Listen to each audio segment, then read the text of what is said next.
أعوذ بالله من الشيطان الرجيم بسم الله الرحمن الرحيم اللهم صل على محمد وعلى آله صلى الله عليه وسلم تسليم. Je ne saurais commencer ce prêt sans remercier Allah subhanahu wa ta'ala de m'avoir accordé cette journée de lundi, alhamdulillah, et de vous avoir aussi fait don de cette journée de lundi.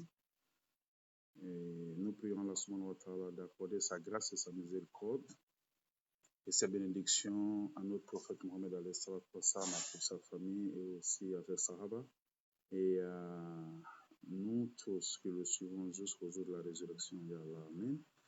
Nous prions Allah subhanahu wa ta'ala d'apporter de la joie et de la gaieté dans tous nos foyers. Et nous prions aussi Allah subhanahu wa ta'ala de bénir ceux qui ne sont pas mariés, nos frères qui ne sont pas mariés avec des épouses vertueuses, et de bénir aussi nos sœurs qui ne sont pas mariées avec des époux vertueux qui ont la crainte d'Allah subhanahu wa ta'ala. Alors, maintenant, j'espère que vous m'entendez bien. Abdallah, merci pour la remarque. Dis-moi si ça va. Si le son n'est pas bien, je vais essayer de régler un tout petit peu. Ça va ou bien je dois prendre le micro?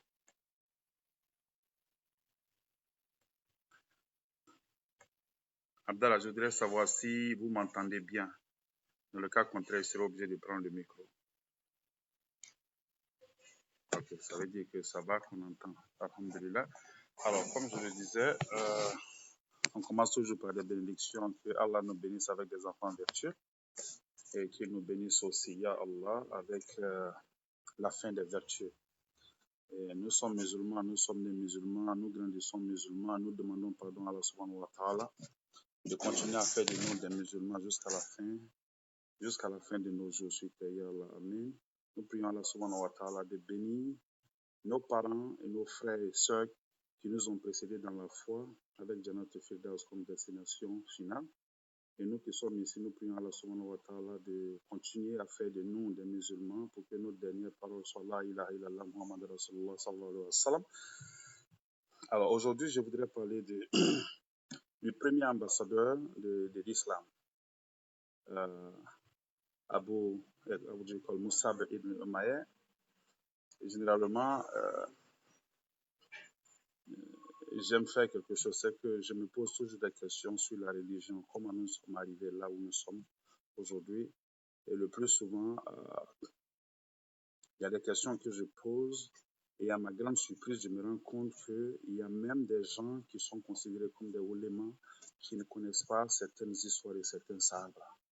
Et j'ai décidé de m'intéresser beaucoup plus au sahaba parce que l'histoire du prophète alayhi salatu wassalam, nous la connaissons. L'histoire de comment dirais-je, des sahaba, à commencer par les khalifes. Beaucoup d'entre nous les connaissons, mais il y a des gens qui étaient là, qui ont consenti des sacrifices qui étaient vraiment énormes. Alors souvent, je me dis que ces gens-là, il faut les citer, il faut les mentionner pour que cela nous serve d'exemple, surtout pour nous les jeunes. On ne parle pas des vieux.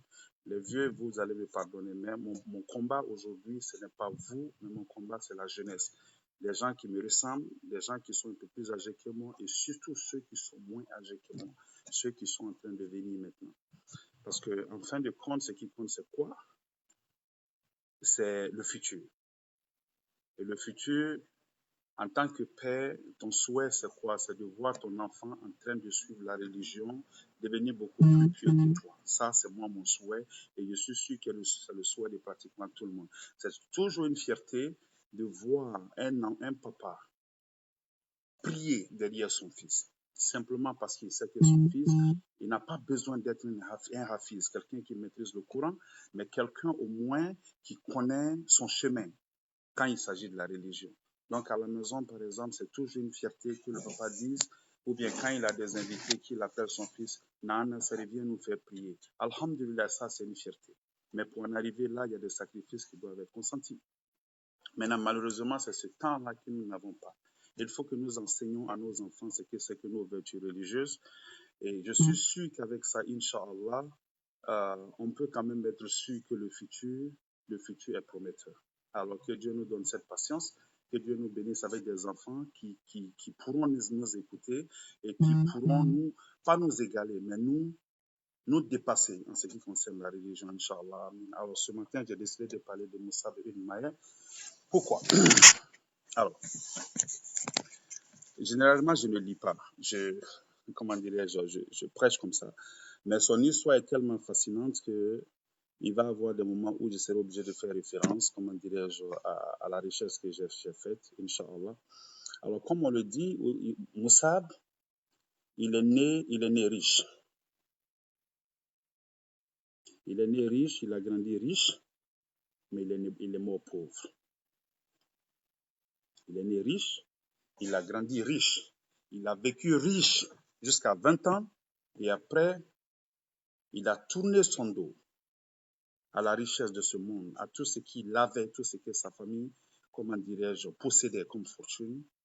Il a tourné son dos à tout ça pendant qu'il était jeune, vigoureux, envié par tout le monde, respecté de tous, aimé de tous, chouchouté de tout le monde. Il a décidé de laisser tout ça là derrière au profit du monde de demain. Alors c'est pourquoi son histoire pour moi, je trouve que c'est vraiment fascinant. C'est fascinant parce que c'est cet exemple-là que moi, Karim, je voudrais enseigner à ma fille un jour. Pour dire que le sacrifice, le plus bon sacrifice se consent quand, comment dirais-je, le plus beau sacrifice se fait quand tu as l'habilité, la force, la vigueur de faire du mal ou bien de, comment dirais-je, de ne pas suivre Allah subhanahu wa ta'ala. Et tu décides, malgré tout ça, de suivre Allah subhanahu wa ta'ala. C'est en ce moment-là. Voilà pourquoi les gens disent le vrai repentir. C'est ça le plus grand sacrifice. C'est-à-dire que tu as les moyens de partir en boîte, tu as les moyens.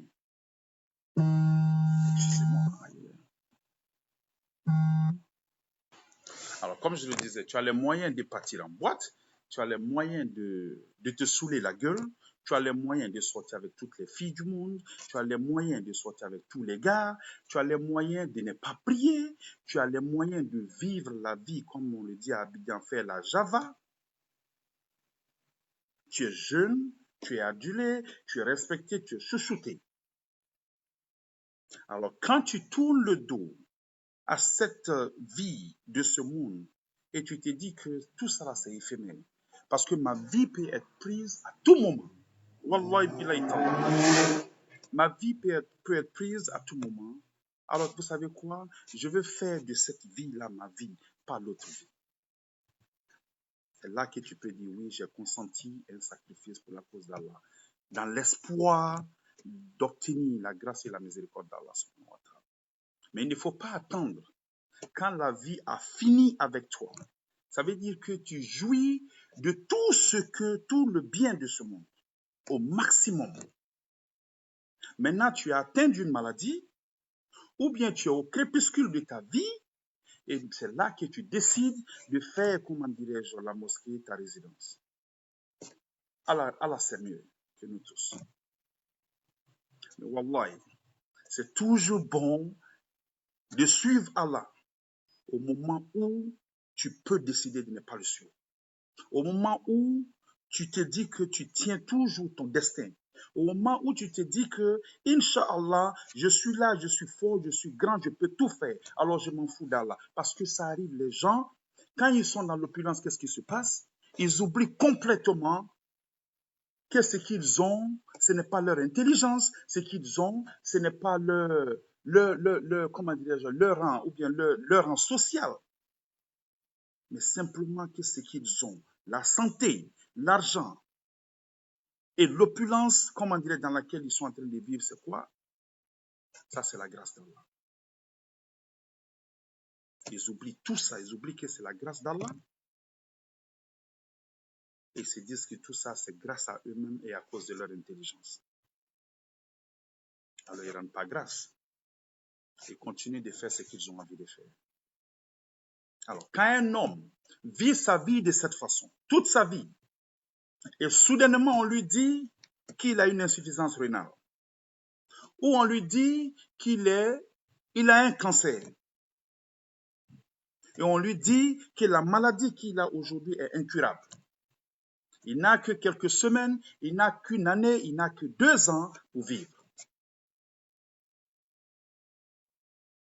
Et c'est en ce moment-là que ce monsieur qui ne connaissait pas la direction de la mosquée, ce monsieur qui ne savait pas ce que c'est que faire du bien aux pauvres, ce monsieur qui ne savait pas que l'argent qu'il avait pouvait être utilisé comme moyen de se rapprocher d'Allah subhanahu wa ta'ala.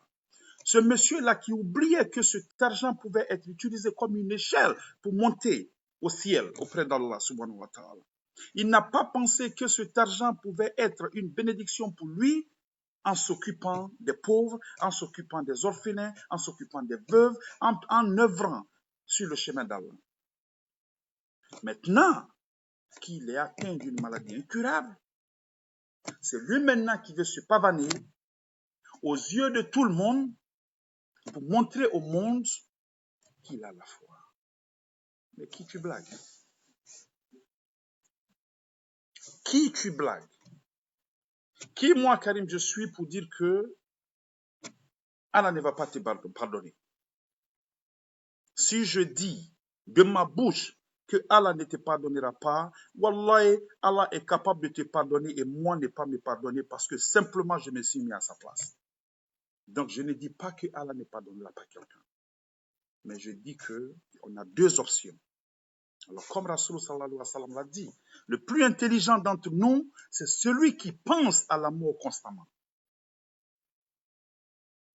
Quelqu'un qui pense à la mort constamment, il n'a pas le choix, il est obligé d'être décent dans sa parole, il est obligé d'être décent dans son comportement, il est obligé d'être décent dans tout ce qu'il fait. Parce qu'il se dit que l'action qu'il pose tout de suite peut être sa dernière action. Il ne suffit pas, il ne s'agit pas de ce que tu as déjà fait. Il s'agit de ce que tu vas faire avant que la mort ne te prenne. Les gens nous racontent des histoires où on te dit qu'il y a un monsieur, il y a un cheikh. Et c'est à cause de ça que même je suis en retard parce qu'on a prié depuis 4h30, Fajr. Et maintenant, il est 6h30, je suis encore à la mosquée parce que j'étais en train de causer avec un cheikh qui venait juste de me raconter une histoire quand j'avais décidé de parler de ça. Alhamdulillah. Où il dit qu'il y a un monsieur qui avait passé pratiquement toute sa vie à tuer. Il a tué jusqu'à 99 personnes. A tué 99 personnes, il ne savait plus que faire de sa personne. Il était, il avait le remords, il était complètement, déboussolé, perdu, déprimé.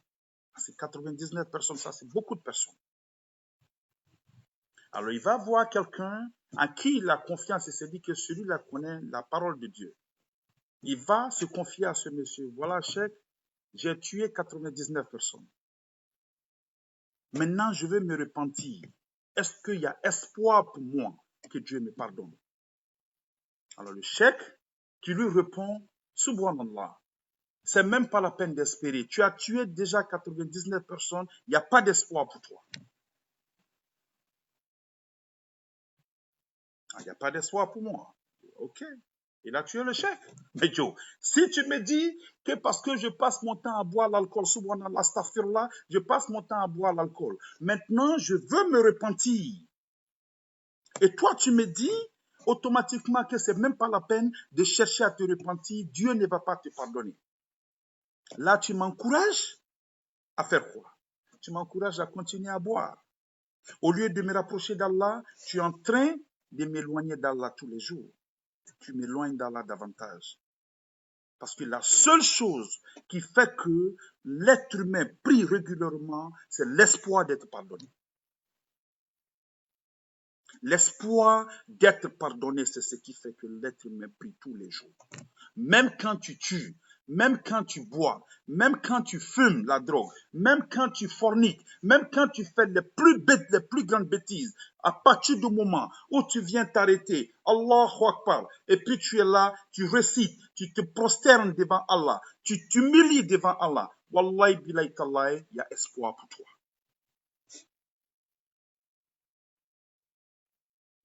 Mais quand quelqu'un te dit qu'il n'y a pas d'espoir pour toi, parce que tu es une prostituée, parce que tu as passé toute ta vie à faire ça, donc il n'y a pas d'espoir pour toi, je demande à tout le monde que chaque fois que quelqu'un qui est en train de faire le mal vient vers toi, donne-lui l'espoir, dis-lui que quelle que soit la grandeur de son péché, wallahi, que la miséricorde d'Allah est plus grande que tout.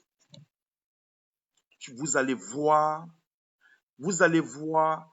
la joie sur le visage de cette personne. Vous allez voir que cette personne va se sentir, comment dirais-je, soulagée. Et la personne va chercher automatiquement même à faire des ablutions et faire 2 rakats. La seule chose qui nous fait vivre, c'est l'espoir. Quand vous voyez quelqu'un qui se tue, c'est parce qu'il n'a pas espoir qu'il y aura un meilleur demain. L'espoir, c'est l'essence de la vie. L'espoir, c'est l'essence de la vie. Alors, quand le cheikh lui a dit qu'il n'y a pas d'espoir pour toi, il a tué le cheikh et ça lui a fait 100 personnes. Alors, après avoir tué ces 100 personnes, il a décidé de laisser son sabre et puis il partait maintenant vers le repentir. Mais Allah connaissait son cœur et son intention. Il a commencé à prier Allah. Il a commencé à prier Allah. Il a décidé de laisser derrière lui ce passé odieux, ce passé minable et affreux. Et il a décidé de partir vers un futur plus propre. Alors, quand il est parti, en route, il est décédé.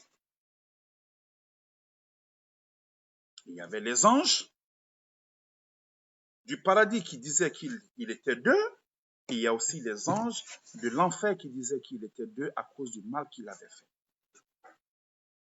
Alors, on leur a demandé de calculer la distance du mal qu'il a laissé derrière jusqu'à là où il est mort, et comment dirais-je, de là où il est mort jusqu'à là où il partait. Alors, la distance du mal à là où il est mort était plus longue, ce qui veut dire qu'il était en ce moment plus proche de la miséricorde d'Allah. Et rien qu'à cause de son intention, Allah lui a pardonné et puis il l'a amené au paradis. Et la même histoire s'est passée avec quelqu'un d'autre, conformément à ce que le cheikh m'a dit, c'est passé avec quelqu'un d'autre qui a passé toute sa vie à faire du bien et à la fin, il a dévié. La même histoire s'est passée et celui-là est parti à l'enfer. C'est pourquoi je me dis toujours, il y a beaucoup de doigts dans le Coran. Mais moi, mon doigt préféré, c'est ça. Quand je dis Rabbana la tuzigh qulubana ba'da idh hadaytana wa hab lana min ladunka rahmatan innaka antal wahhab. Ça, pour moi, c'est mon doigt préféré. Il y en a qui préfèrent Rabbana atina fid dunya hasanatan wa fil akhirati hasanatan wa qina adhaban nar. Vous voyez un peu, ça englobe pratiquement tout. Quand tu demandes à Dieu de ne pas faire dévier ton cœur après avoir fait de toi un musulman.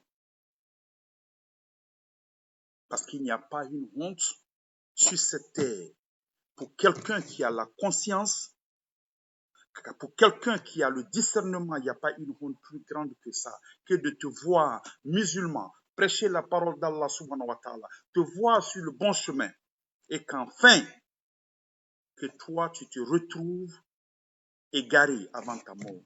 Je prie Allah subhanahu wa ta'ala, je suis assis à la mosquée, voilà le Coran qui est là, je prie Allah subhanahu wa ta'ala qu'il nous préserve tous de cela.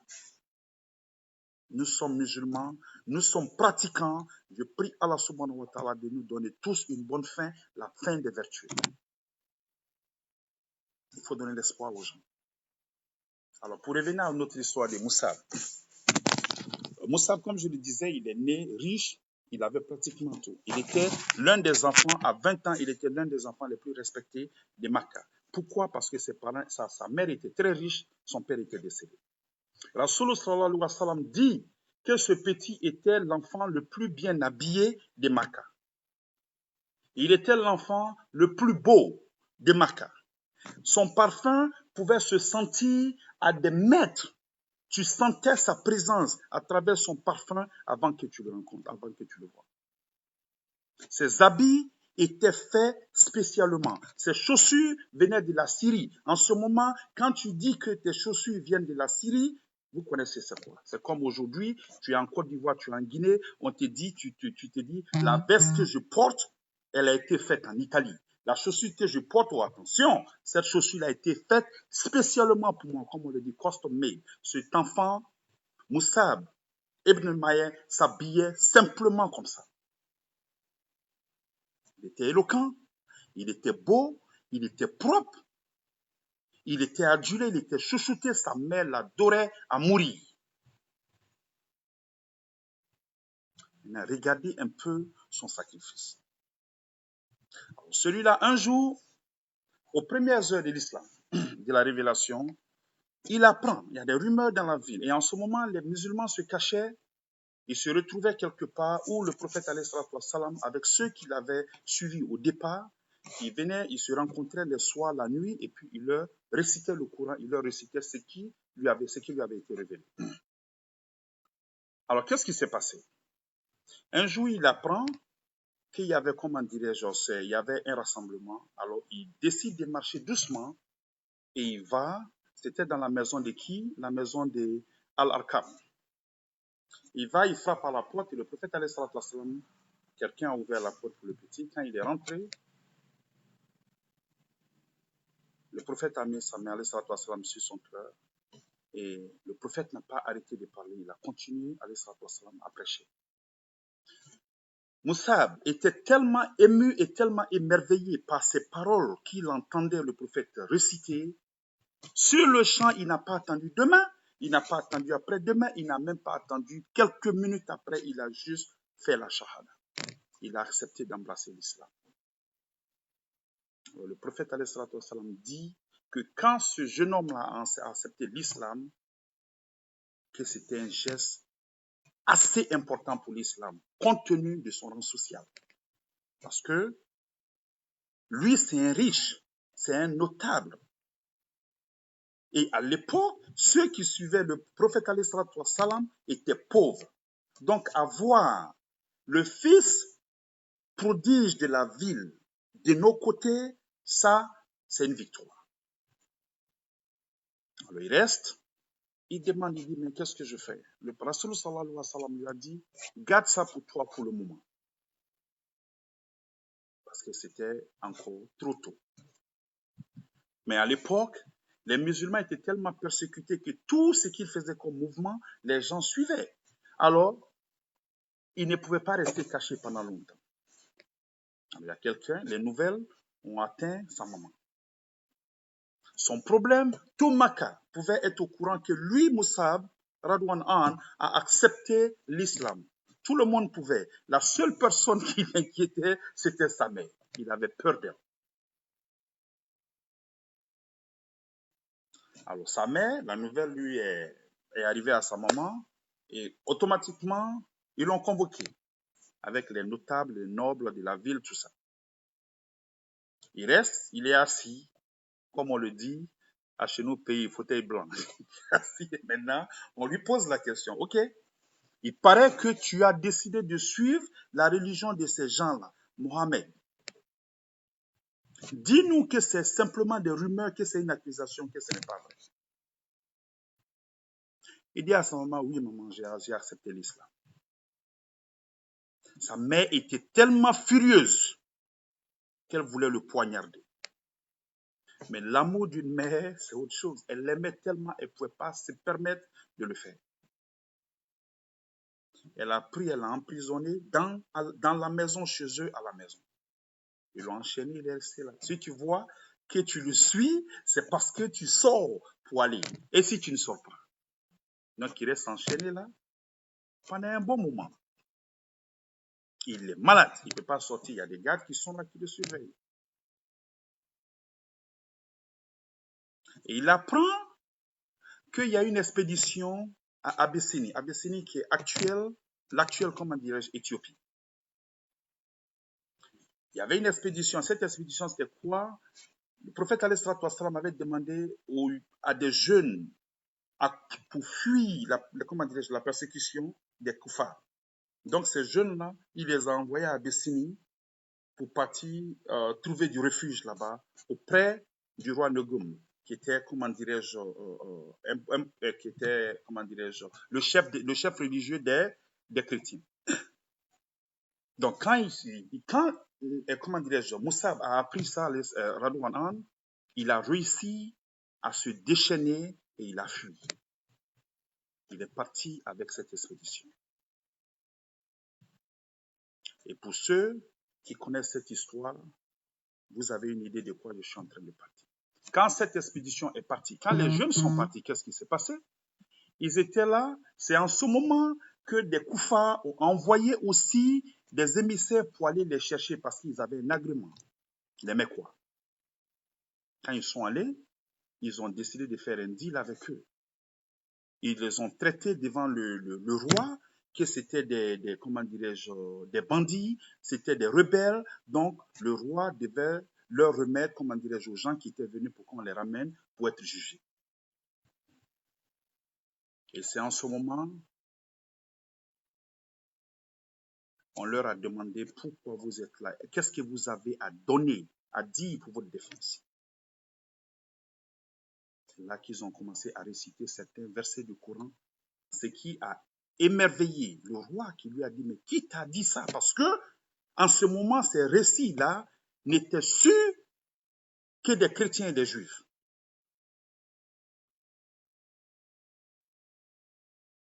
Et quand il leur a dit que c'est notre prophète Mohammed qui l'a dit, alors le roi a dit que la différence entre vous les musulmans et nous les chrétiens, elle est aussi petite que cette ligne. Et il a dit aux Mekwa qui étaient venus chercher ces enfants-là pour retourner à la Mecque pour les persécuter ou bien pour les prosécuter, il leur a dit que pour tout l'or du monde, je ne vous livrerai ces enfants-là. Et il a dit à ces enfants-là de rester ici autant qu'ils voulaient. Je vais m'arrêter là pour que les gens comprennent un peu jusqu'où les chrétiens ont protégé les musulmans.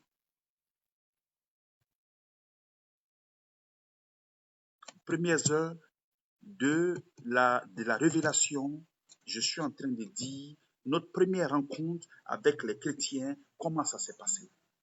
Ces jeunes-là ont été protégés par ce roi chrétien et qui, alhamdulillah Rabbil Alamin, à la fin a accepté l'islam. Que Dieu soit satisfait de lui et que Dieu lui accorde Janatul Firdaus pour le travail, pour l'hospitalité qu'il a accordé à ces jeunes gens. Alors après, il y a eu des rumeurs qui disaient que ouais, la situation s'était calmée à Makkah. Donc, les enfants pouvaient revenir. Alors Moussab a décidé, Radouan a décidé de venir à Makkah. Alors quand il est arrivé, il s'est rendu compte que c'était des fausses rumeurs.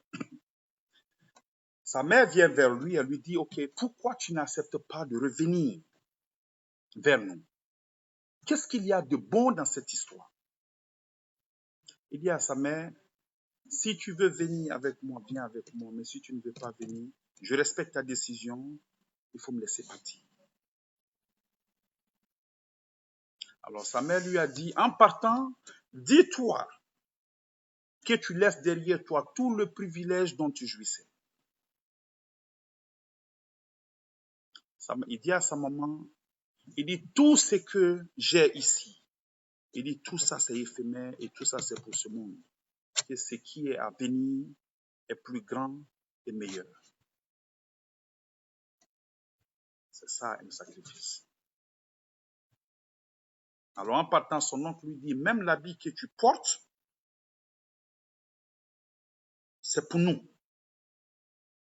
Alors si tu veux plus de nous que tu veux partir pour nous laisser, tu dois aussi laisser cet habit. Vous savez ce qu'il a fait? Il a enlevé cet habit et puis il est parti vers le prophète alayhi salatu wassalam.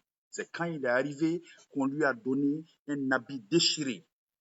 Pour quelqu'un, imaginez un peu de nos jours, vous voyez un peu, tu abandonnes tes Louis Vuitton, tes costumes Louis Vuitton, tes chaussures Louis Vuitton, Gucci, les paires de lunettes, tout et tout et tout, tu abandonnes tout ça pour aller porter des habits usés par des gens. Troués simplement parce que tu dis que tu veux le monde de demain, que le monde d'ici n'est rien. Voilà pourquoi je veux parler de cette histoire. Alors, il suit le prophète alayhi salatu wassalam. Il apprend à lire le Coran, il apprend la révélation. Maintenant, il était temps pour que les Mecquois avaient demandé que quelqu'un, le prophète alayhi salatu wassalam, envoie quelqu'un, les Médinois, avaient demandé que le prophète envoie quelqu'un pour enseigner l'islam. À l'époque, il y avait des gens qui étaient là. Il y avait l'Abou Bakr, il y avait Ali, Radouan An, il y avait toutes ces personnes-là qui étaient là. Et le prophète l'a choisi, lui. Voilà comment Musab ibn Umayya est devenu le premier ambassadeur de l'islam. Alors aujourd'hui, nous parlons de l'islam. Moi, j'ai posé... Excusez-moi, j'ai reçu un appel. Alors, j'ai posé la question à des imams. J'ai posé la question à des gens qui ont fait des grandes universités arabes. Pas que je doute de leur connaissance, non. Mais il y en a qui m'ont dit qu'ils ne connaissent pas qui ce monsieur-là est. Excusez-moi, c'est quelqu'un d'autre qui m'appelle encore. Je suis désolé. Alors, comme je le disais, cette histoire est tellement passionnante, elle est tellement émouvante, elle est tellement riche en leçons, que pour moi, j'étais surpris de savoir que 95 ou 98% des gens auxquels j'ai demandé ne la connaissaient pas. J'étais surpris. Notre religion ne s'arrête pas au prophète alayhi salatu wassalam. Notre religion ne s'arrête pas à Abu Bakr, Radouan An, ni Omar, ni Ousmane, ni Ali, Radouan An. Il y a des gens qui ont consenti des sacrifices, qui aujourd'hui peuvent nous servir de leçon. Le prophète alayhi salatu wassalam seul, ça, il suffit comme lumière pour nous. Il suffit, lui seul, il suffit comme direction pour nous. Wallah, lui seul, il suffit. Mais si on peut apprendre beaucoup plus, pourquoi pas? Alors, Musab est parti à Madina. Et le prophète, c'est pourquoi il l'a amené. Regardez un peu le chemin, sa vie jusqu'en ce moment. Qui ne voudrait pas suivre quelqu'un comme celui-là? Parce que quand un pauvre vient prêcher à des pauvres, souvent ça n'a pas de, je ne sais pas comment on dit ça, ça n'a pas de poids. Un pauvre te dit, il est né pauvre, il a grandi pauvre. Il vient te dire, il ne faut pas regarder le monde d'aujourd'hui. Il ne faut pas regarder la richesse d'aujourd'hui. Il faut regarder ce qui va venir demain. Mais toi, le pauvre, tu te dis, mais qui toi tu es pour me dire? Tu es né pauvre, tu as grandi pauvre. Est-ce que tu sais ce que c'est que la richesse? Mais quand quelqu'un qui est né riche, qui a grandi riche, qui n'a connu que les caviars, qui n'a connu que les plats riches, des bons vêtements, de la bonne nourriture, des bons parfums, quand celui-là abandonne tout ça et il vient s'arrêter devant un groupe de pauvres pour leur dire que vous savez quoi? Cette vie d'ici est éphémère. Ne regardons pas la richesse de ce monde, mais concentrons-nous plutôt sur la richesse de demain. Lillahi Rasoul, vous le suivrez. Parce que lui, il était dedans, il l'a laissé, il veut être comme vous, il veut se mettre au même pied d'égalité que vous, pour vous faire savoir que vous et lui, vous êtes égaux aux yeux d'Allah. Ces pauvres-là suivront ce monsieur. C'est pourquoi je demande toujours aux gens qu'il faut donner la latitude aux jeunes de parler aux jeunes. Quand je dis, il y a des imams qui pensent que je veux leur arracher leur place. Non, nous, les jeunes, on ne veut pas voler la vedette à quelqu'un. Mais on s'est dit que c'est beaucoup plus facile pour la jeunesse de suivre un jeune comme moi, comme pas mal de jeunes comme moi qui sont en train de prêcher. C'est beaucoup plus facile pour la jeunesse de nous écouter. Pourquoi? Parce qu'on peut être en boîte ensemble. On peut être en boîte ensemble. On peut être partout ensemble. On peut être en train de faire la Java ensemble. Mais si celui-là, malgré tout ça, décide de faire ça, mais pourquoi pas moi? Pourquoi pas moi? Ça, c'est la mentalité des jeunes, des enfants. Je veux ressembler à ce jeune homme-là. Mais qui veut ressembler à un vieux? Le vieux, souvent, tu te dis que aujourd'hui, il est 100% à la mosquée simplement parce qu'il n'a pas un autre endroit pour aller. Quand il était jeune, qu'est-ce qu'il a fait de sa vie? Il était aussi assidu à la mosquée comme il est aujourd'hui quand il était jeune. Il était aussi pieux, il était aussi, comment dirais-je, indulgent avec les gens. Il était aussi bon avec les gens. Il était aussi bien dans la communauté. Il avait assez de temps pour la communauté quand il était jeune, quand il était riche, quand il avait du pouvoir, comme il est aujourd'hui. Est-ce que hier, il faisait le même travail qu'il est en train de faire aujourd'hui? Ça te donne à réfléchir et tu te dis, tu sais quoi, si tu vois que celui-là est là aujourd'hui, c'est simplement parce que Dunia Banala, il est fini.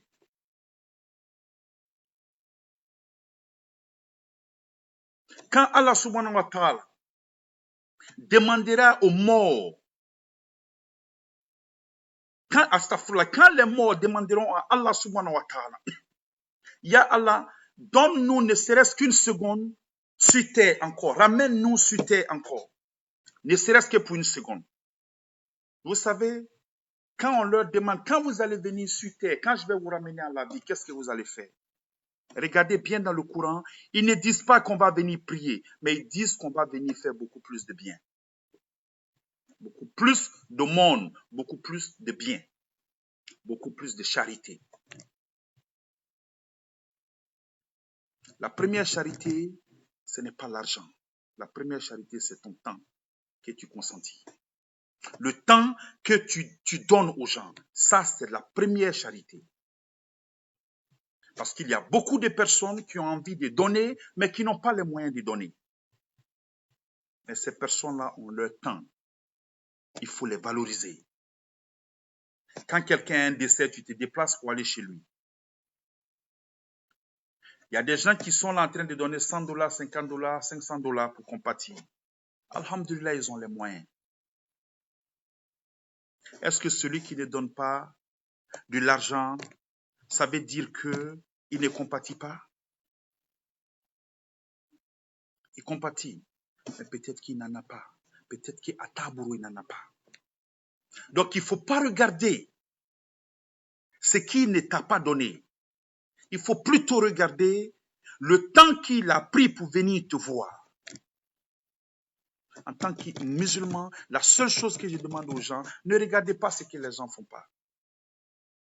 Il faut regarder ce qu'ils font, le sacrifice qu'ils font, c'est ce qu'il faut regarder. Le gars ne t'a pas donné $1000, il ne faut pas regarder ça. Il faut regarder les $1 qu'il t'a donné. Le gars n'a pas pu te donner $1, c'est pas grave. Il faut regarder le temps qu'il a marché. Peut-être qu'il ne pouvait même pas payer le bus pour venir chez toi. Peut-être qu'il ne pouvait pas payer le train pour venir chez toi. Il a marché pour venir chez toi. Lillahi Rasoulou. Ça, c'est suffisant. Ça, c'est la première charité. Mais aujourd'hui, tout est régi par l'argent. Tout ce qu'on fait, c'est l'argent. Oh, il est venu chez moi, il est venu à mes funérailles, aux funérailles de mes parents, il n'a même pas contribué. Wallah, c'est parce qu'il n'en a pas. Si tu en as que tu refuses, c'est Dieu qui sait. Mais il y en a qui n'en ont pas. Mais qui veulent être là pour t'épauler, pour t'amener à comprendre que tu n'es pas seul. Le premier sacrifice, lillahi rasoulou, c'est quoi? C'est rien d'autre. C'est le temps d'abord. Ce temps qui n'existe pas, il faut le donner, il faut le créer. Quand tu crées le temps, wallahi billahi tallahi, peut-être que les gens vous disent que tu es l'homme le plus pauvre, mais lillahi rasoul, tu es l'homme le plus riche. Quand les mécréants vont être dans la djihad, ils vont demander, ils vont être dans la misère, Ya Allah, il faut nous ramener sur terre, ne serait-ce que pour une minute. La seule chose qu'ils demanderont de faire, qu'ils diront qu'ils feront quand ils seront, comment dire, ressuscités pour être encore sur terre, ils disent que c'est le monde qu'ils feront. Les charités, la charité, le bien. Ils ne parlent pas de prier Allah, mais le bien. Il faut passer toute ta vie à prier. La prière ne sert qu'à toi seul. Il faut faire, il faut consentir des sacrifices. Il faut être utile. Sois utile. Allah dit que la personne qu'il aime le plus, c'est cette personne-là qui est utile pour sa communauté. Je suis toujours en train de parler de Moussab parce que tout ce qu'il a fait englobe tout ça. Alors, on l'amène à Madina comme ambassadeur. Il arrive à Madina, les gens commencent à venir vers lui. On le suit, tout le monde est en train. Oh, il y a un nouveau gars, il y a des gens qui sont venus, qui sont en train de donner, comment dirais-je, la parole, qui sont en train de prêcher la parole de Dieu. D'accord. Alors, les gens de Madine, qu'est-ce qui s'est passé? Il y en a qui l'ont suivi. Ils étaient tellement émerveillés parce qu'ils connaissaient déjà son histoire, n'est-ce pas? Ils connaissaient son histoire. Alors, il y avait un chef de tribu qui est venu avec son épée. Oh, j'ai appris qu'il y a quelqu'un qui est ici. Oui, il est. Oui, il est. Et il lui a dit, je veux que tu quittes mon peuple. Si tu ne quittes pas mon peuple, je t'invite à un combat, je vais te faire ça. Il était assis tranquillement, serein.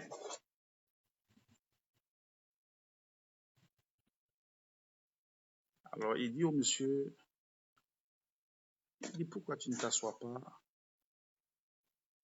et accepter de m'écouter? Si ce que je te dis ne te plaît pas, je me lève, je quitte ton peuple, je m'en vais.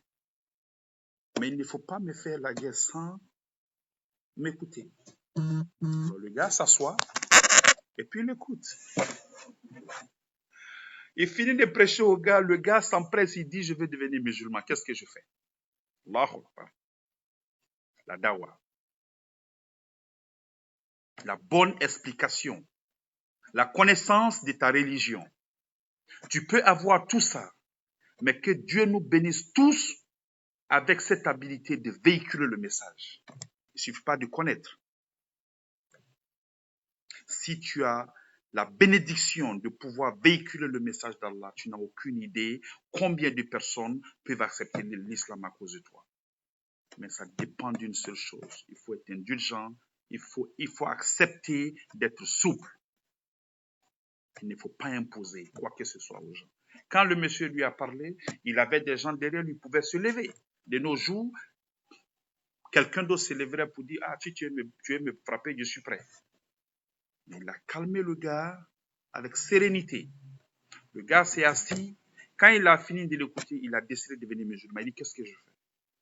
Il lui a dit, va te laver, change tes habits et reviens. Le gars est parti rapidement, il est revenu, il a pris la shahada, il a accepté l'islam. La ilaha illallah, Muhammad Rasulullah.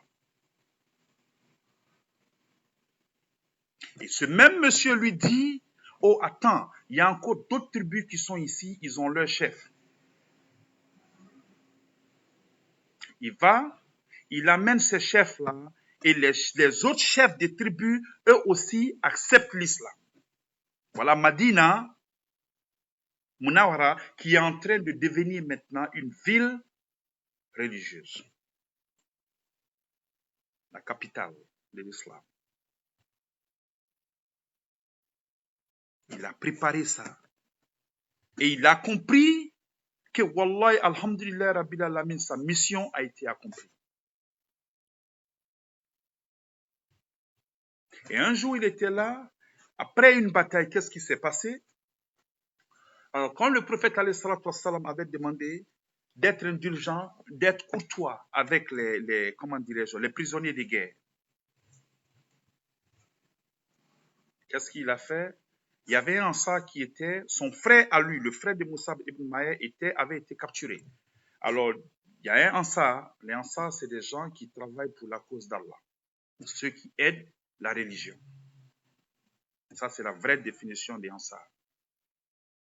Alors, celui-là était là, il était en train de donner à manger aux gens, et Moussab ibn Umayya Radwan An passait, il a vu son frère assis. Il a dit au Ansar, il dit, celui-là, sa mère est très riche, il faut bien le serrer. Attache-le dur, peut-être que sa mère va nous donner une très bonne rançon. Son frère l'a regardé et dit, mais tu parles de moi, mais tu parles de quelqu'un d'autre. Je suis ton frère. Il a dit à son frère, non. Dans la voie d'Allah, lui, il est mon frère, toi, tu n'es pas mon frère. Dans l'islam, la fraternité de l'islam est plus forte que la fraternité sanguine. Ton frère de lait, de même sang, qui ne suit pas la loi, qui ne suit pas le chemin d'Allah, il n'est pas ton frère. Le chrétien qui a accepté d'être musulman, il est ton frère. Ça, ce n'est pas moi. C'est ce qui est écrit. Ton frère, en islam, c'est ça. Alors son frère n'en revenait pas. Alors qu'est-ce qui se passe pendant la bataille de Uhud? Il est revenu à Makkah. Quand il est revenu à Makkah, maintenant, le prophète ﷺ a compris qu'il avait déjà une base assez solide à Madina. Le jeune ambassadeur est parti, il a accompli sa mission. Alhamdulillah Rabbil Alamin. Qu'Allah subhanahu wa ta'ala le bénisse avec Jannatul Firdaus. Ça, c'est un sacrifice. Alors, lors de la bataille de Uhud, les musulmans, on l'a perdu. Au départ, c'était dit, on avait l'impression, les gens avaient l'impression que l'islam, que les musulmans étaient en train de gagner. Alors, le prophète alayhi salatu wassalam a demandé aux jeunes,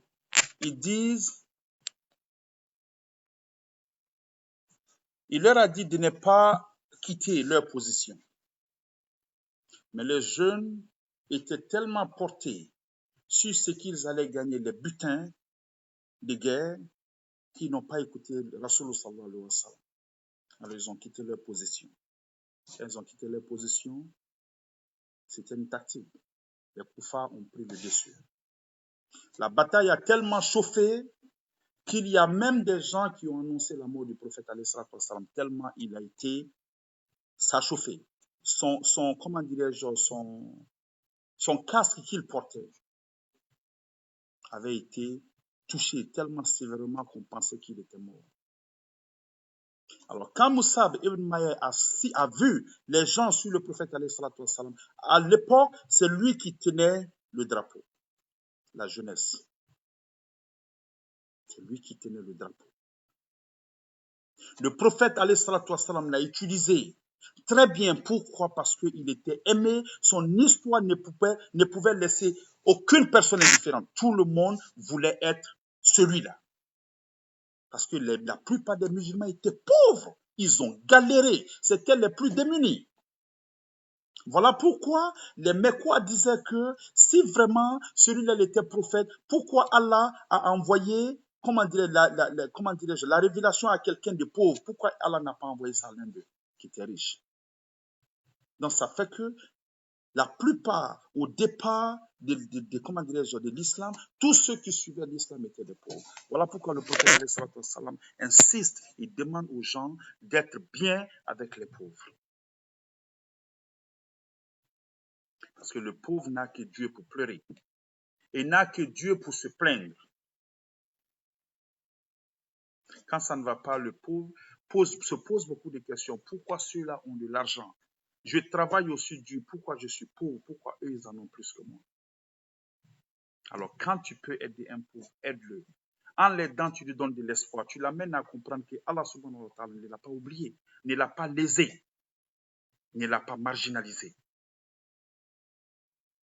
Donc, pour ceux qui en ont, si vous pouvez faire des sacrifices pendant que vous en avez les moyens, pendant que vous êtes fort, vous êtes en bonne santé, faites-le aux pauvres, parce qu'ils en ont besoin. Quand tu rends service à un pauvre, c'est à Allah subhanahu wa ta'ala que tu rends service. C'est une épargne.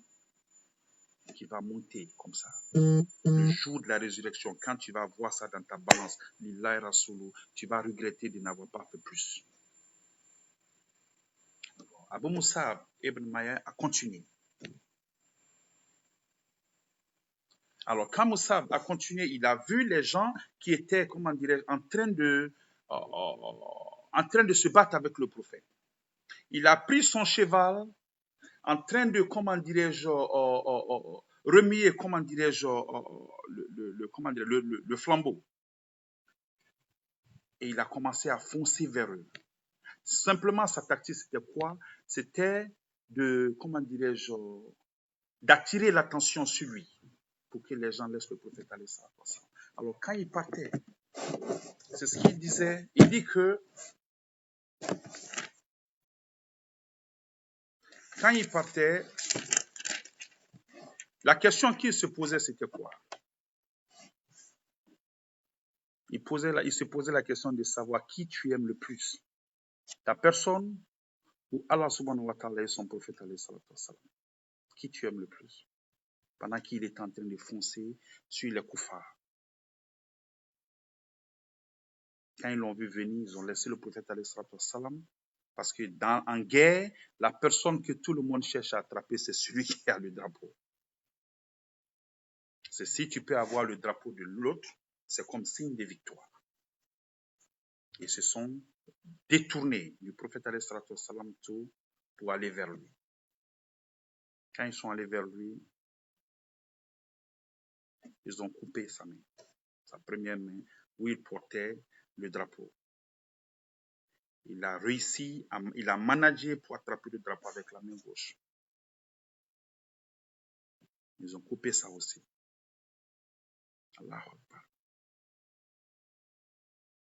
Au moment où Musab ibn Maya Radwan An a été tué, les gens disent qu'il y avait plus de 70 comment dirais-je, trous percés des poignards sur lui.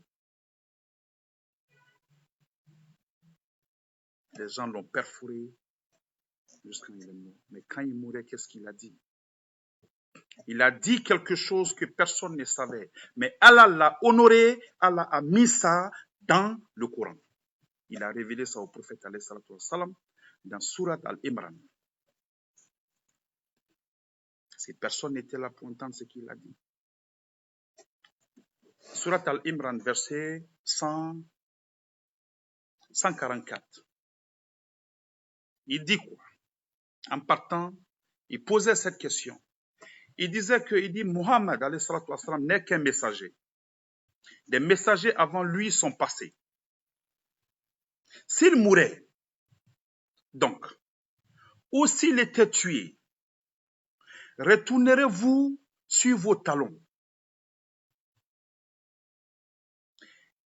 Ça, c'est la question qu'il a posée. S'il mourait ou s'il était tué, retournerez-vous sur vos talons? Est-ce que vous allez rebourser chemin?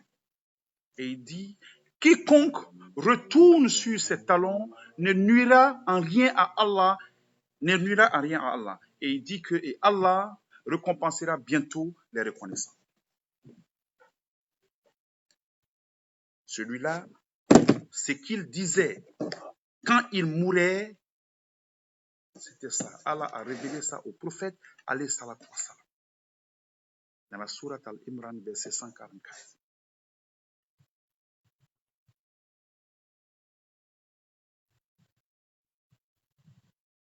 Maintenant, il est mort.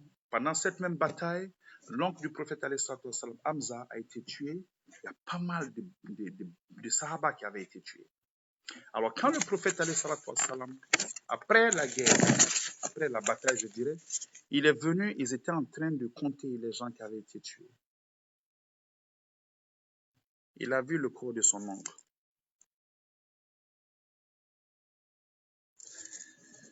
Il a été choqué. Mais quand il a vu le corps de Musab, il était tellement ému et il a dit,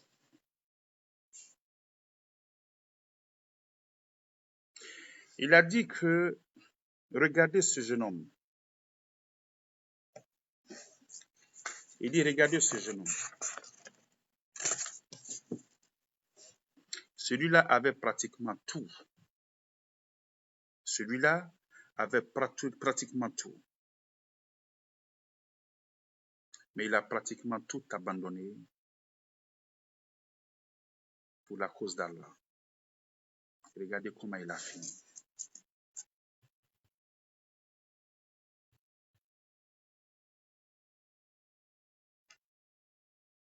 Et le prophète a dit ici, il dit parmi les croyants, il est des hommes qui sont restés fidèles à leur engagement avec Allah. Il dit parmi les croyants, il y a des hommes qui sont restés fidèles à leur engagement à Allah. Cet enfant-là est resté fidèle. Tout ce qu'il a décidé, tout ce qu'il a promis, il a réalisé. Et la chose qui faisait pitié plus que tout, ce qui a fait pleurer même le prophète, quand on devait l'enterrer, il n'y avait pas de linceul pour l'enterrer. Les habits qu'il avait étaient tellement petits que ça ne pouvait pas couvrir tout son corps. La ilaha illallah Muhammad Rasulullah. Imaginez quelqu'un qui ne vit, qui a vécu toute sa vie dans le luxe. Ses habits traînaient derrière lui. Aujourd'hui, lui, il est couché et wallah, il n'y a pas suffisamment de tissu pour couvrir son corps, pour l'enterrer. Quand on mettait ce qu'il avait sur son visage, les pieds étaient découverts. Et quand on protégeait, comment dire, on couvrait ses pieds, sa tête était découverte. Le prophète a dit, il faut couvrir sa tête avec l'habit qui est là, et puis il faut mettre maintenant des herbes sur les pieds.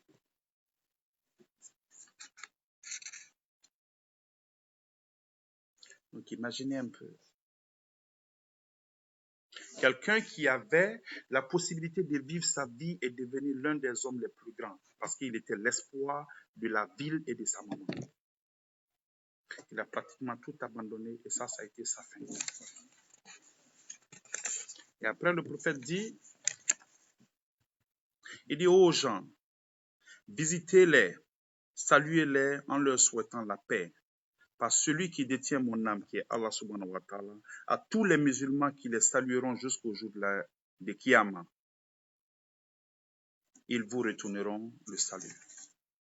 Tant que tu pries pour eux, les prières que vous faites vous seront retournées. C'est ce que j'ai dit aux gens à tout moment. Quand tu as la possibilité de faire des doigts, fais-le. Quand tu as la possibilité de faire des doigts, fais-le.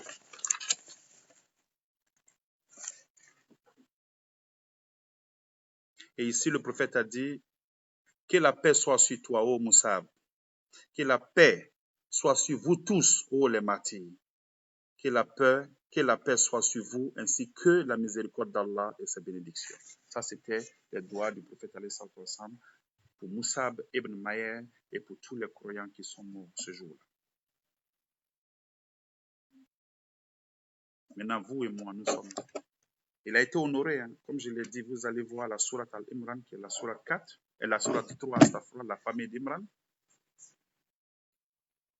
verset 144. Yes. Vous allez vous ouvrir le Coran, vous voyez ça.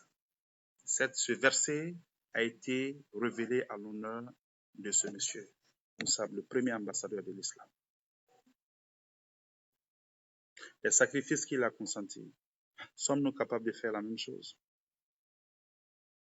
C'est pourquoi la dernière fois, j'ai vu pratiquement tout le monde en train de parler de « Oh, il a fait des sacrifices, il a fait ça. » Je dis oui. La question que tu te poses, c'est ça. Le sacrifice, ce n'est pas quand, ce n'est pas, faire le sacrifice, ce n'est pas ça, c'est quand tu le fais. La sincérité avec laquelle tu fais ton sacrifice. Ne le fais pas par ostentation. Ne le fais pas parce que tu es condamné à mort. Ne le fais pas parce que tu n'as pas le choix. Ne le fais pas parce que tu es forcé. Fais-le parce que ça te plaît. Prends ton temps. Donne à manger aux gens. Fais ce que tu peux. Tout à l'heure, j'ai parlé avec le cheikh. Après la prière, on était en train de parler du Hajj.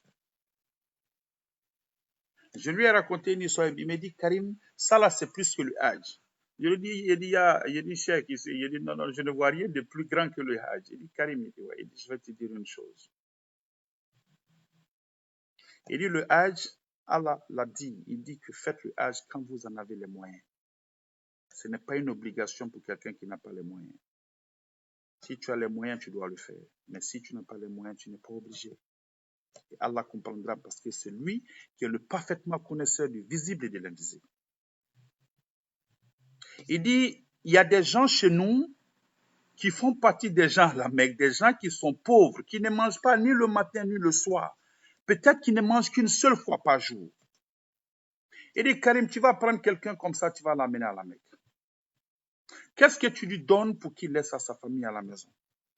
Il est là en train de faire le Hajj, tout son esprit, toutes ses pensées se retournent irrésistiblement vers sa famille. Il est là, il se pose la question, je suis là en train de faire le Hajj. Est-ce que ma femme a mangé? Est-ce que mes enfants ont mangé? Maintenant, quand celui-là revient du Hajj, le monsieur se dit qu'il a amené au Hajj, c'est fini. Il ne travaille pas, il n'a pas d'argent. Toi, tu as fait un sacrifice, il est parti, il a fait le Hajj. Maintenant, après le Hajj, qu'est-ce qui se passe? Il dit, Karim, si tu dois aller à la Mecque, il dit, tu vois quelqu'un qui est en train de mourir,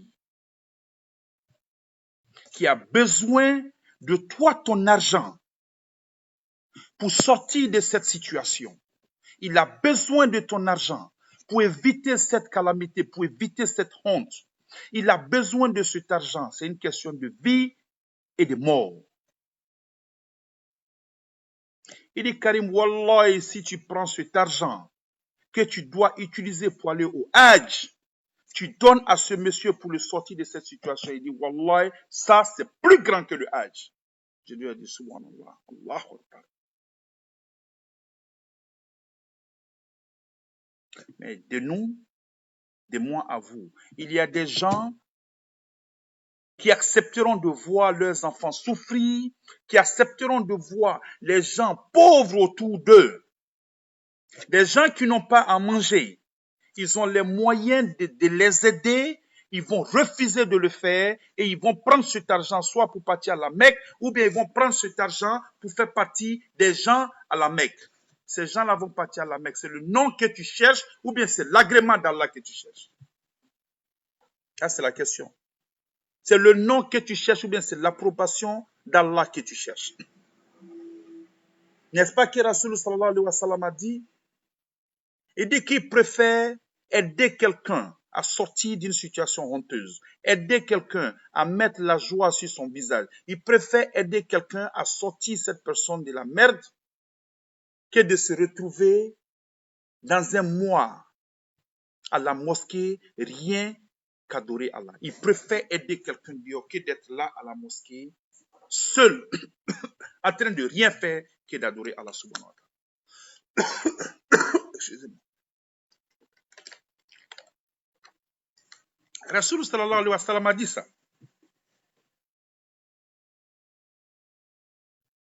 La prière est une obligation. La prière est une obligation. Aller à la Mecque, c'est une obligation si tu as les moyens. Si tu n'as pas les moyens, tu n'es pas obligé de le faire. Tu n'as pas besoin de voler pour aller à la Mecque. Là, si tu le fais, c'est la face des gens de ce monde-là que tu cherches. Tu n'as pas besoin de trahir quelqu'un pour prendre cet argent pour aller à la Mecque. Si tu le fais, tu te blagues. Parce que là, tu es en train de chercher l'approbation des gens d'ici et l'agrément des gens d'ici, pas l'agrément d'Allah. Tu n'as pas besoin de tuer, tu n'as pas besoin d'arnaquer qui que ce soit pour aller à la Mecque. Si tu n'as pas les moyens, tu n'as pas les moyens. Si tu n'as pas les moyens, tu n'as pas les moyens. Mais si tu en as, fais-le. C'est une obligation si tu en as les moyens. Mais si tu n'en as pas, tu n'es pas obligé. Quand il m'a dit ça, j'ai dit, waouh. J'ai dit que aller à la Mecque, ça ne sert qu'à moi seul et qu'à celui qui va à la Mecque. Ça ne sert à personne d'autre. Mais le bien que tu fais dans la communauté, le bien que tu fais à quelqu'un d'autre, tu aides cette personne à sortir d'une merde. Tu t'aides en aidant comment dirais-je, cette personne-là aussi. Mais quand tu vas à la Mecque, tu le fais pour qui? Pour que les gens disent que tu es allé à la Mecque. Tu as besoin d'arnaquer les gens? Tu as besoin de prendre de l'argent pourri pour aller à la Mecque? Est-ce que tu as besoin d'amener les gens à la Mecque et quand ils reviennent, ils n'ont pas à manger?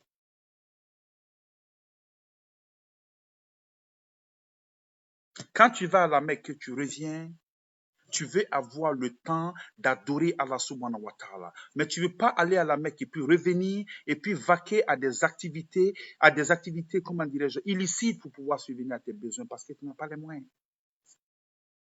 Si l'argent que tu dois utiliser pour aller à la Mecque, tu peux le gérer, tu peux l'utiliser pour faire quelque chose qui va, comment on appelle ça encore, je dis, qui va générer quelque chose de plus bon. Il n'y a pas de problème. Mais tu ne peux pas prendre pour dire que ça, c'est mon économie qui est là, je vais simplement aller à la Mecque. Tu vas aller à la Mecque, quand tu vas revenir, tu fais quoi?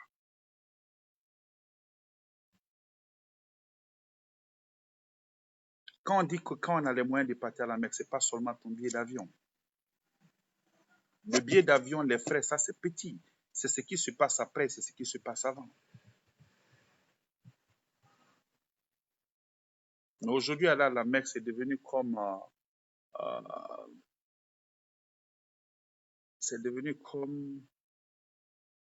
une vanité.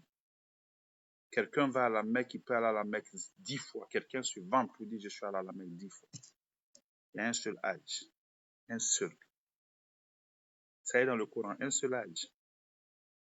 Quand le prophète a été demandé, alayhi salatu wassalam, a été demandé combien de fois on peut aller à la Mecque, il dit un seul Hajj. Pourquoi? Parce qu'il voulait faciliter aux gens.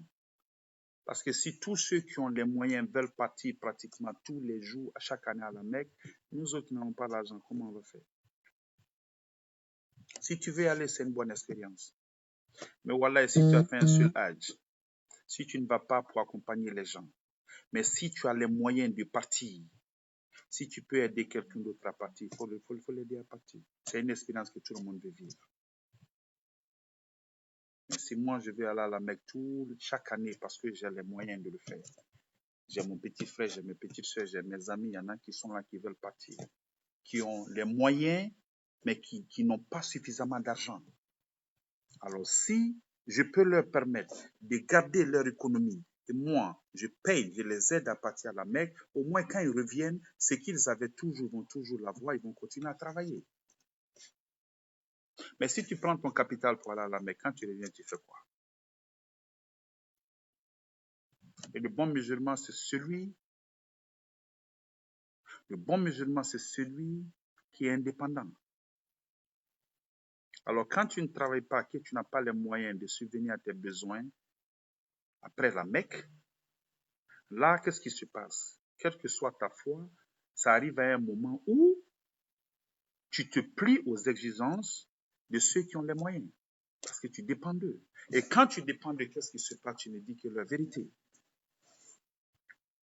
Tu ne dis que ce qu'ils veulent que tu dises. Tu ne fais que ce qu'ils veulent que tu fasses.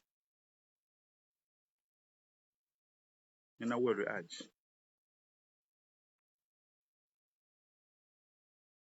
Alors, s'il y a des sacrifices à faire, moi, j'aimerais que mes enfants, un jour, j'ai une seule fille, j'aimerais, Inch'Allah, si je suis béni avec d'autres enfants, j'aimerais que mes enfants connaissent l'histoire de quelqu'un comme Moussa.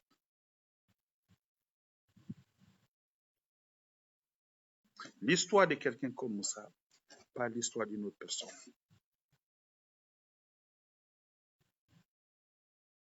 Parce que celui-là, il a compris que ce monde n'était rien.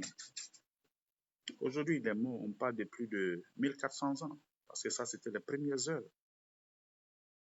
Sa mère, elle est où?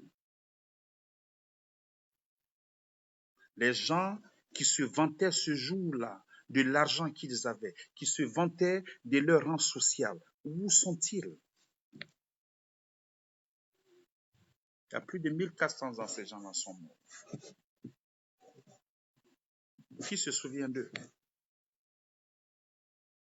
On ne se souvient le plus souvent que des gens qui ont posé des actes vraiment bons. Où sa mère? J'ai parlé de son histoire. Est-ce que j'ai mentionné le nom de sa mère? C'est pas important. Le nom de sa maman est là. Mais est-ce que c'est important pour moi de mentionner? Non. Sinon, son nom est là.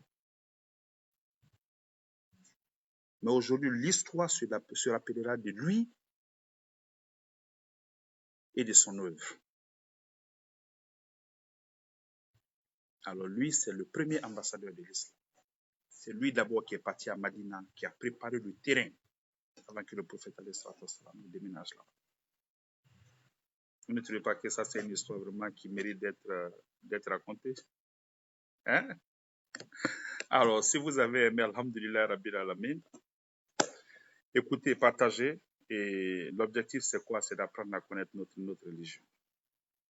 Il y a des gens qui ont fait des sacrifices. J'ai une soeur une fois qui m'a appelé, qui me dit, elle m'appelle Aladji. Elle dit, Aladji, je voudrais que tu me parles un peu de la vie des choses, comment dire, des Sahaba. Je lui ai dit, ok, il n'y a pas de problème. J'ai un livre, rien que des Sahaba. J'ai fait la photo du livre, je lui ai envoyé. Et je lui ai dit que oui, à partir de maintenant, on va commencer à faire ça. Il y a d'autres histoires. Il y a des problèmes que nous vivons tous les jours. Et je vais mentionner un problème qui va vous faire rire. Il y a des gens, peut-être que maintenant, là, on commence à effrayer certaines personnes. Alors, je ne sais pas comment ou pourquoi. Vous vous rappelez du prêche que j'avais fait quand j'avais dit une fois qu'une femme célibataire, vertueuse, vaut mieux qu'un imam corrompu. Vous vous rappelez de cette histoire? Alors aujourd'hui, je ne retrouve pas cette vidéo-là sur ma page. J'ai cherché hier, fatigué, je n'ai pas vu. Et l'histoire aussi que j'avais prêché aussi, je pense que c'était entre le 3, le 4 et le 5 de ce mois, où j'avais parlé, j'ai dit que ce jour, j'allais parler des peuls, où je parlais de l'injustice qui était faite aux enfants qui avaient déjà connu et qui avaient déjà eu des copains et qui voulaient se marier avec ses copains. On leur disait que non, elle ne peut pas se marier avec ces gens-là parce qu'ils sont déjà sortis ensemble. Vous vous rappelez de cette histoire? Cette histoire-là aussi a disparu de ma page.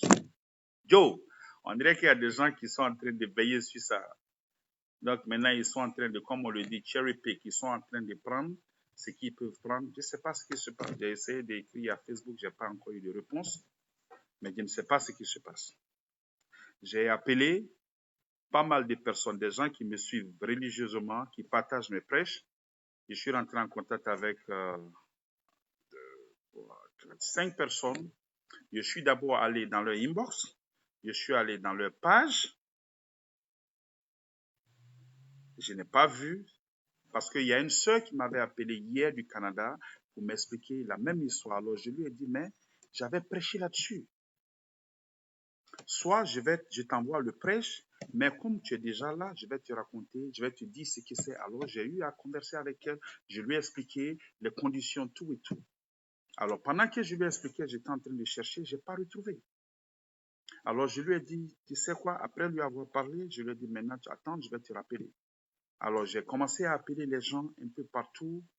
J'ai appelé la France, j'ai appelé la Hollande, j'ai appelé l'Afrique, j'ai appelé Columbus, Ohio, j'ai appelé ici.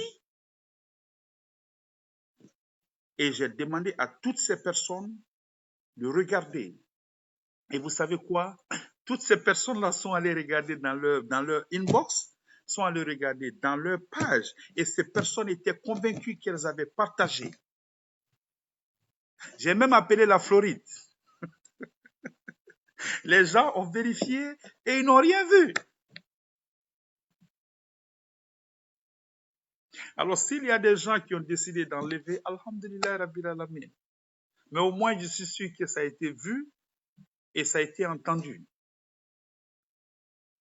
Il ne faut pas avoir peur de la parole de Dieu. Je n'insulte personne. Je ne dis que ce qui sort d'ici. Ce qui sort d'ici, c'est ce que je dis. Je ne dis rien de moi-même, je n'invente rien. Je veux que les gens comprennent que la culture ne nous enverra pas au paradis, que c'est l'islam qui nous enverra au paradis. Alors, si tu as peur que quelqu'un dise la vérité, il y a problème. Il y a problème, big time. Je ne dis pas ma vérité. Il faut apprendre à ne pas dire sa vérité, mais apprendre à dire la vérité d'Allah. Parce qu'en fin de compte, c'est ce qui va te demander. C'est comme quand quelqu'un me dit, Karim, je veux que tu écrives mon histoire. J'ai été approché par pas mal de personnes. Il faut écrire des livres. Ok. Je vais raconter, tu vas venir vers moi, tu vas me raconter ton histoire, je vais écrire ton histoire. Est-ce que j'ai la vraie version? Parce qu'il y a deux personnes. Il y a ta vérité, il y a sa vérité, et puis il y a la vérité. Ta vérité, ma vérité, et puis la vérité. Alors, quand une personne vient vers moi pour dire, je veux que tu écrives mon livre, ouais, on peut le faire. Mais tu étais marié. L'histoire que tu es en train de me raconter, est-ce que ton mari viendra s'asseoir avec moi pour que vous me racontiez l'histoire ensemble? Non. Donc, je n'aurai qu'une seule version. Et quand je vais mourir, les livres que j'aurai écrits sur ces histoires, si ce n'est pas des vérités complètes, moi j'aurai des problèmes. Oui, je vais avoir une notoriété, je vais avoir de l'argent, les droits d'auteur, tout et tout. Mais à quoi ça va me servir quand je pense que ça peut être le feu pour moi le jour de la résurrection?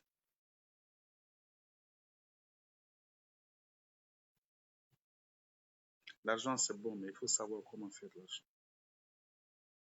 C'est ce que je dis. Je dis que la vérité que je dis n'est pas ma vérité. C'est pourquoi je défie tous les imams. Je leur dis, je parle.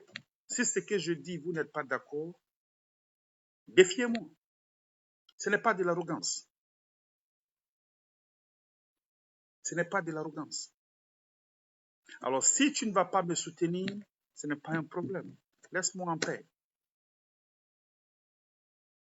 Ce n'est pas une compétition, ce n'est rien d'autre. Si tu ne peux pas dire la vérité, si vous ne pouvez pas dire la vérité, que quelqu'un décide. Parce que le Coran, lire le Coran et comprendre le Coran, c'est deux choses. Lire le Coran, comprendre le Coran et puis accepter de parler du Coran, accepter de partager le message, ça aussi c'est une autre chose. Ça fait mal quand les gens ne parlent que des devoirs de la femme, sans parler des droits de la femme. Et on parle des droits de l'homme sans parler des devoirs de l'homme. L'islam ne dit pas ça. Alors on va parler de ça, les gens vont venir, vont décider d'effacer. Je ne sais pas qui a fait quoi. Si ça a été signalé sur Facebook et que ce n'était pas bon, alhamdulillah. Si tu le fais, tu peux le faire parce que tu as le pouvoir de le faire. Tu peux me signaler à Facebook pour dire que ce que je suis en train de dire, ce n'est pas bon. Le jour de la résurrection, si tu empêches les gens d'écouter la parole d'Allah, tu empêches les gens de se ressourcer, tu empêches les gens de suivre le chemin d'Allah, tu empêches les gens d'écouter et d'entendre la vérité d'Allah. Wallahi billahi tallahi, moi je n'ai rien à dire. Ça, c'est une lutte, un combat entre toi et Allah subhanahu wa ta'ala, pas moi. Alors continuez. Je ne fais pas de vidéos, je fais live. Je peux faire des vidéos à la maison et puis après mettre ça sur Facebook. Non, on me l'a dit, j'ai dit non. Il dit, ce que vous voyez, ça c'est direct, c'est comme si je suis en train d'avoir une conversation avec quelqu'un. J'ai pas besoin de prendre, j'ai pas besoin de quelque chose, ça vient directement d'ici. Quand tu fais une vidéo seul à la maison, souvent, tu fais la vidéo, qu'est-ce qui se passe? Si ce que tu as dit ne te plaît pas, tu peux effacer et puis reprendre. Si ce que tu as dit n'est pas bien formulé, tu peux effacer et puis reprendre. Mais quand tu fais un live, quand ça sort, c'est parti. Pendant que je suis en train de parler, il y en a qui sont en train de partager. Alors c'est à moi d'être bien préparé pour venir ici, pour ne pas m'asseoir ici à raconter de n'importe quoi.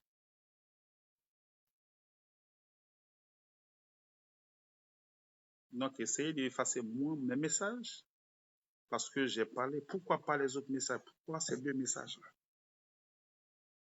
Une femme vertueuse, célibataire, vaut mieux qu'un imam corrompu. Pourquoi effacer ce message? Qu'est-ce qu'il y a de mauvais là-dedans?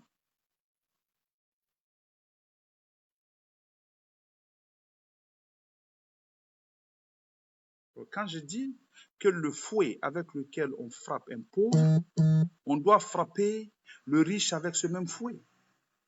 Parce que comme Allah l'a dit dans Surat Al-Hujurat, verset 13, j'aime toujours faire référence à ça. Il dit qu'il nous a créés d'un mâle et d'une femelle. Il a fait de nous des tribus et une nation pour que nous nous entreconnections. Il dit que le plus noble à ses yeux, à lui, Allah subhanahu wa ta'ala, c'est le plus pieux.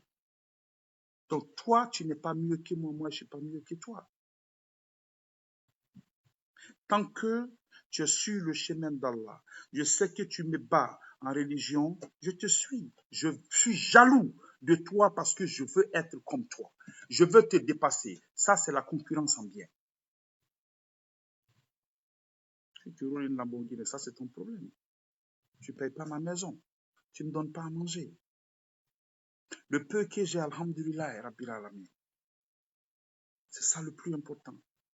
Si le peu que j'ai me permet de suivre la religion d'Allah, me permet, malgré, voyez un peu, quel que soit ce que j'ai, même si ce n'est pas suffisant, voilà, et si ça me permet de rendre grâce à Allah subhanahu wa ta'ala, en offrant, en faisant des cadeaux, en aidant les pauvres, mais alhamdulillah, c'est ce qui compte. Je suis en compétition avec quelqu'un qui connaît le Coran mieux que moi. Je suis en compétition avec quelqu'un qui prie plus que moi. Je suis en compétition avec quelqu'un qui lit le Coran plus que moi. Je suis en compétition avec quelqu'un qui prêche la parole d'Allah meilleur que moi, mieux que moi. Je suis en compétition avec celui-là. Parce que tous les jours, soit je vais l'égaler ou bien je vais le surpasser. Ouais, s'il y a des gens qui trouvent que ce n'est pas bien, ça c'est leur problème. Ça n'engage que moi, comme j'aime le dire, c'est le dernier de mes soucis. Alors, que Dieu nous donne une bonne compréhension, Yallah. Amen. Je demande à Allah subhanahu wa ta'ala d'affermir nos cœurs, d'affermir nos pas, de renforcer nos liens, Yallah. Amen. De faire de nous des vertueux jusqu'à la fin de nos jours, Yallah. Amen. De nous bénir avec des enfants vertueux, des épouses vertueuses, et bénir nos soeurs avec des époux vertueux qui ont la crainte d'Allah. Aujourd'hui, c'est une nouvelle semaine que Dieu nous donne. Sa miséricorde et sa grâce durant toute cette semaine, que cette semaine soit une semaine paisible, pleine de grâce et de miséricorde, Yallah. Amen. Que ceux qui sont couchés à l'hôpital, qu'Allah subhanahu wa ta'ala les bénisse avec Shifa. Que ceux qui ont des problèmes dans leur foyer, qu'Allah subhanahu wa ta'ala les bénisse avec sa sakina, sa quiétude et sa bonne compréhension, Yallah. Amin. Qu'il mette la baraka dans leur foyer et qu'il apporte, la compréhension, le pardon et la tolérance dans leur cœur, Yallah. Amen. Et ceux qui sont en quête de travail, qu'Allah subhanahu wa ta'ala les bénisse avec un travail qui leur sera utile dans ce monde et dans celui de demain, Ya Allah. Amen. Et ceux qui sont mariés, qu'Allah mette la baraka dans leur foyer. Et ceux qui nous ont précédés dans la foi, qu'Allah subhanahu wa ta'ala les bénisse avec Janatul Firdaus, que nos prières, nos sacrifices, nos aumônes et tout le travail que nous faisons dans le chemin d'Allah, Ya Allah, que cela soit de la lumière, de la quiétude et de la paix, de la miséricorde pour eux là où ils sont, Ya Allah. Amen.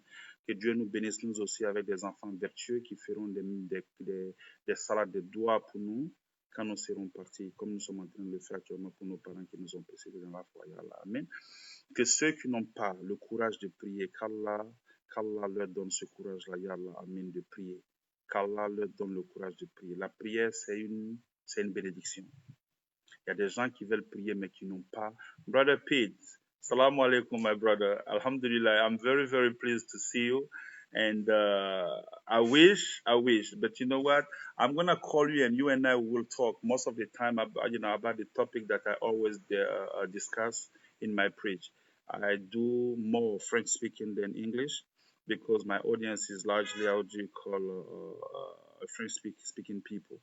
But I will call you and I will tell you, the lion. And this is my brother Pete, my brother from another mother. Thank you very much, and may God bless you and your entire family.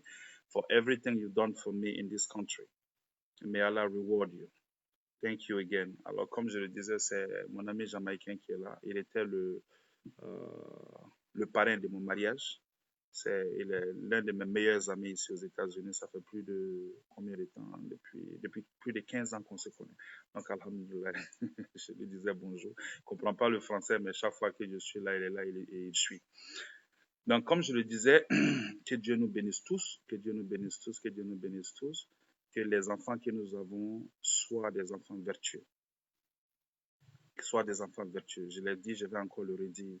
Ayons le temps pour nos enfants. Ayons le temps pour nos enfants. Ça, je pense que ça va être le prochain prêche que je vais faire, Inch'Allah. Si Allah m'accorde sa grâce, si Allah, amen.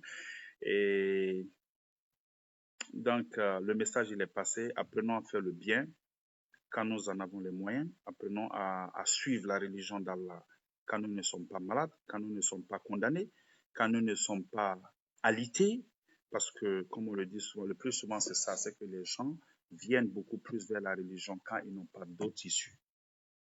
Viens vers la religion quand tu as la force d'être mauvais, quand tu as les moyens d'être bad boy, quand tu as les moyens d'être bad girl, quand tu as les moyens d'être un fou, quand tu as les moyens de vivre la Java, de faire la Java, de vivre la vie comme tu veux.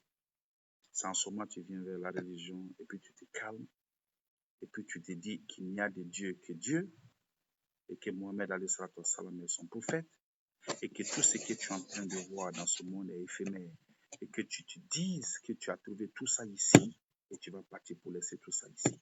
Il y a des gens qui étaient plus nantis que toi, plus forts que toi, plus beaux que toi, plus intelligents que toi, plus humains que toi et qui sont partis. Alors pendant que toi tu es ici, tu te dis que demain toi aussi tu ne seras pas là et que la seule chose qui va compter pour toi quand tu ne seras pas là, ça va être tes bonnes actions. Et ce genre de pensée, il faut l'avoir quand tu n'es pas couché, quand tu n'es pas condamné, quand le docteur ne t'a pas dit que tu n'as que 2 ans pour vivre. Il faut l'avoir quand tu es en bonne santé, en tant que footballeur, en tant que travailleur, en tant qu'athlète. C'est-à-dire que tu as la pleine capacité. Tu es en bonne santé comme un cheval comment dirais-je, de guerre. Vous voyez un peu, comme un soldat. Quand tu acceptes la religion en ce moment-là, tu prends la religion avec 2 mains en ce moment, wallah, il n'y a pas quelqu'un que Dieu aimera plus que toi. Alors, je prie à Allah subhanahu wa ta'ala que nous soyons de ce groupe-là, Inch'Allah, mais pas d'être le groupe de l'autre. Ok? Alors, que Dieu nous donne une très bonne compréhension. Je sais que j'ai été un peu long et maintenant, je ne sais pas, je vais aller me préparer pour l'eau aussi. Et puis, 3 heures du matin, je suis sur pied, il était là, presque 8 heures. Wow. Que Dieu nous donne la bonne compréhension, que Dieu nous donne le mérite de ce que nous sommes en train de faire. Et que vous qui me suivez tous les jours, qui partagez les vidéos, je prie Allah subhanahu wa ta'ala que les mérites que je suis en train d'avoir, que ces mérites-là soient partagés entre nous à part égale. Je le dis et je prends le Coran en témoin. Je le dis, je le pense. Vous qui me suivez tous les jours, vous qui m'encouragez tous les jours, vous qui m'appelez pour faire des bénédictions pour moi tous les jours pour le travail que je suis en train de faire. Je prie Allah subhanahu wa ta'ala et je jure par ce Coran qui est là, que je demande à Allah tous les jours de partager les mérites que moi, Karim, je gagne entre vous et moi à part égale. Donc, considérez que si moi, vous me considérez béni, si moi, vous me considérez à un rang qui n'est peut-être pas comme votre rang, mettez-vous en tête que vous et moi, nous sommes égaux, nous sommes au même pied d'égalité. S'il y a une bénédiction, je demande que cette bénédiction soit partagée à part égale entre vous et moi. Parce que moi, je peux prêcher. Si les messages ne sont pas partagés, si les messages ne sont pas bien perçus, il n'y aura pas quelqu'un pour me suivre. Alors je demande à Allah, Lillahi Rasoulou, je demande à Allah subhanahu wa ta'ala, Allah qui détient mon âme, je lui demande de partager à part égale moi mes mérites et mes bénédictions pour le travail que je fais avec vous tous. Alors je vous laisse là. et que Dieu nous donne encore un autre jour, une autre opportunité de se retrouver, Inch'Allah. Amen. Salam alaikum wa rahmatullahi wa barakatuh.